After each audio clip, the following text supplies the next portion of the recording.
Hi guys! In today's video, we're going to take a look at a closed case from 1999. By closed, I mean that the killer was executed by lethal injection for what many have referred to as the Hawkins murders, and most have called this murderer, dubbed the animal in the media, a serial killer. Actually, I have read that he gave himself the moniker to instill fear in his prey. Regardless of its origin, the nickname fits. Now, as for whether or not this predator was a serial killer, we can debate that for weeks. Many crime experts have struggled to come up with a concrete definition for this specific type of criminal. More than 2 decades ago, the United States Congress passed the Federal Sexual Predator Act of 1998 and quantified it like this. The term serial killings means a series of 3 or more killings, not less than one of which was committed within the United States, having common characteristics such as to suggest the reasonable possibility that the crimes were committed by the same actor or actors. Okay, the part about the United States was new to me, and I'm going to leave a link to the FBI's opinion in the description box below. I'll warn you though, it's no easier to follow than the definition prepared by Congress, which likely surprises absolutely no one. My understanding of a serial killer is that they have killed at least 3 individuals in separate instances and locations, generally with a cooling off period in between. So if that's the case, the animal was not a true serial killer at the time he was imprisoned and later executed for his crimes in Hawkins, Texas. However, recent updates to this case shed new light on the proper term to describe the atrocities committed by Jerry Walter McFadden, known as the animal. So with sensitivity and respect for all his victims and their families, let's get into it. He should never have been out. That much was clear. In 1973, 25-year-old Jerry Walter McFadden was sentenced to 15 years in a Texas prison on a rape charge.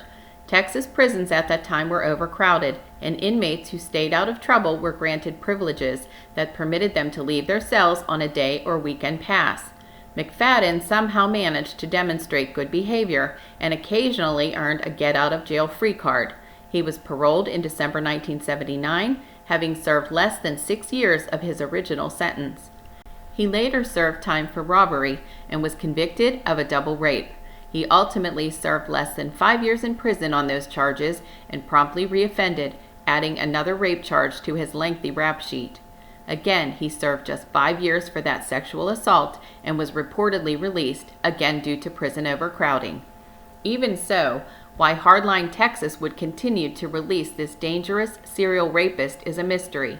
Had he remained locked up, we would not be revisiting this sad case some 23 years after his execution.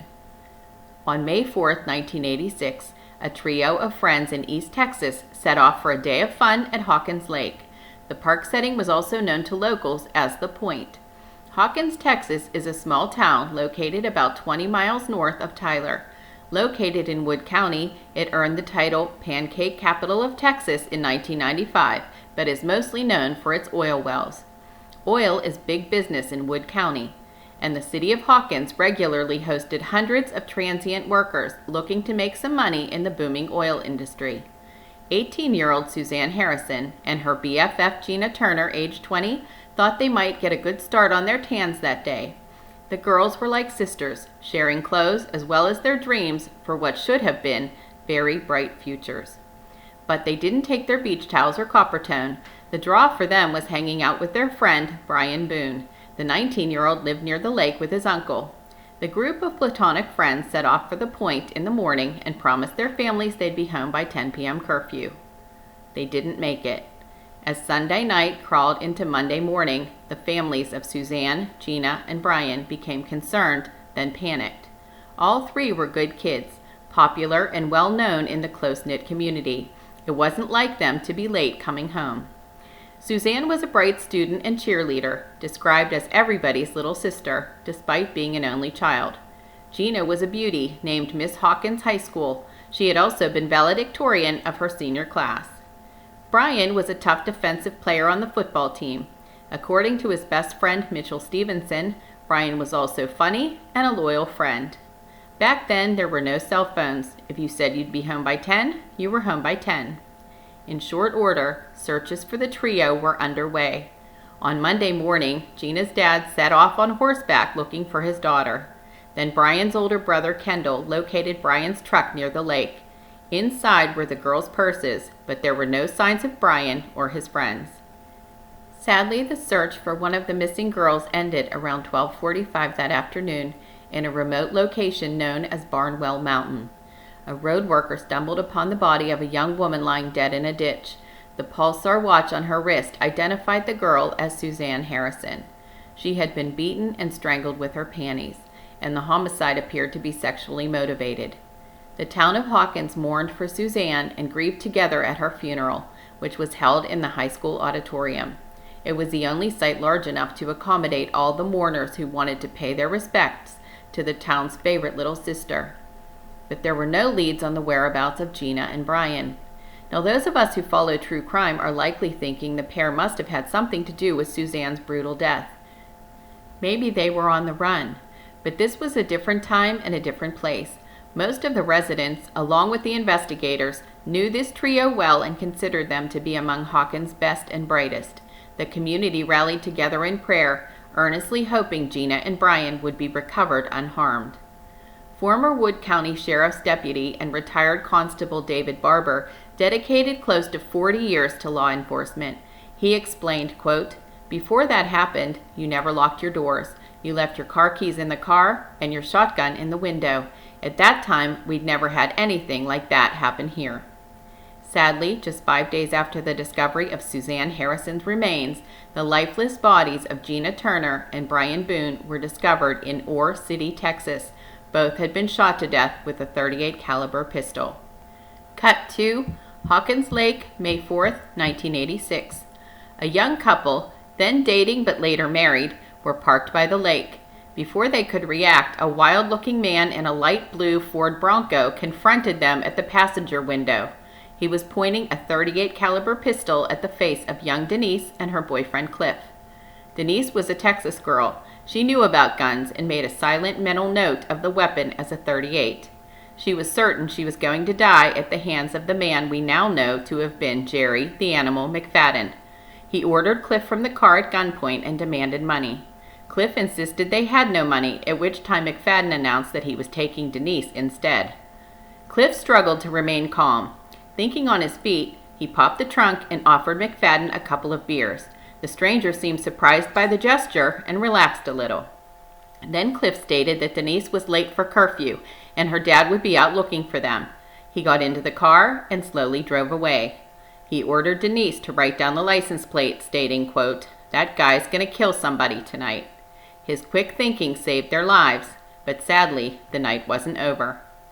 A witness later recounted seeing a light blue Bronco speeding away from the lake on the evening of March 4th. The animal had a long history of violence against women and volatile outbursts, and his spree would result in the homicides of Suzanne, Gina, and Brian. Denise and Cliff were interviewed, and they were able to describe in detail the man who had accosted them. Most memorable were his tattoos, including a crude one scrawled across his chest. It read, "Death before dishonor for the lonesome loser." Cliff recalled offering his first name along with the beer, at which point the tattooed man said, "They call me Animal." The day after Suzanne's body was found, police ultimately traced the partial license plate to a Ford Bronco belonging to a Mrs. McFadden in Ore City, Texas. They dispatched a unit to that address but found no one home. An all-points bulletin went out, and a massive manhunt for Jerry McFadden was underway. On May 6th, the parolee was pulled over in a traffic stop and promptly arrested. On his chest was the crude tattoo described by Cliff Walker. While he was being held on charges of aggravated robbery for the theft of the beer, McFadden claimed he mistook Cliff for a guy he met in a bar and said he was just kidding when he pulled the gun. He clarified that the gun was actually a toy. No one believed him. He was remanded to the Upshur County Jail, and on July 9, 1986, he overpowered a male guard and took a female corrections dispatcher hostage.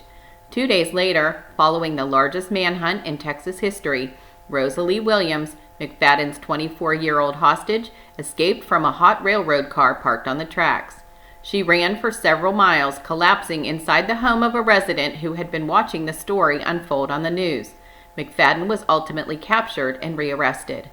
In August 1986, the animal, known for his mental volatility and 7th grade education, was sentenced to life in prison for the escape.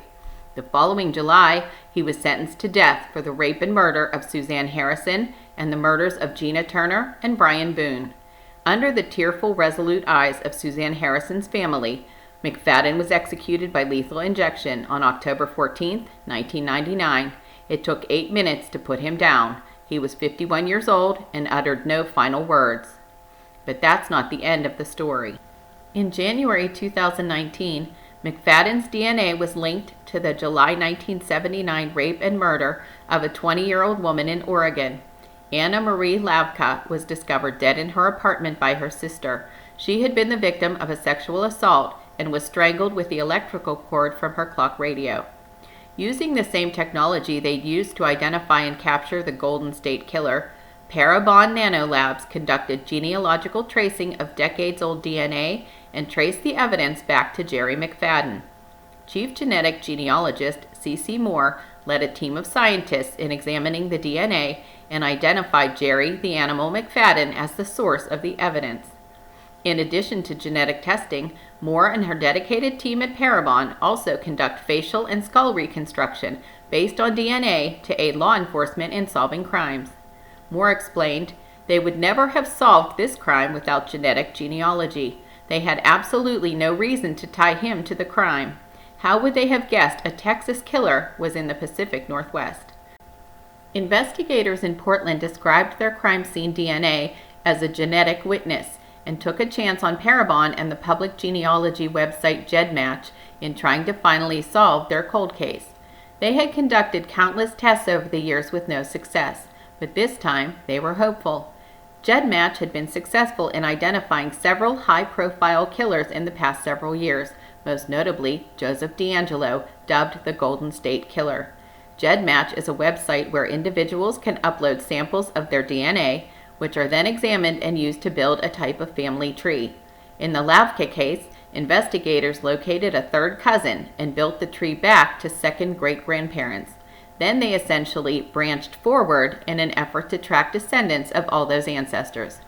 That's how they got to the animal. It took solid police work, but detectives interviewed and tested the DNA of members of his family who were willing to provide samples for examination.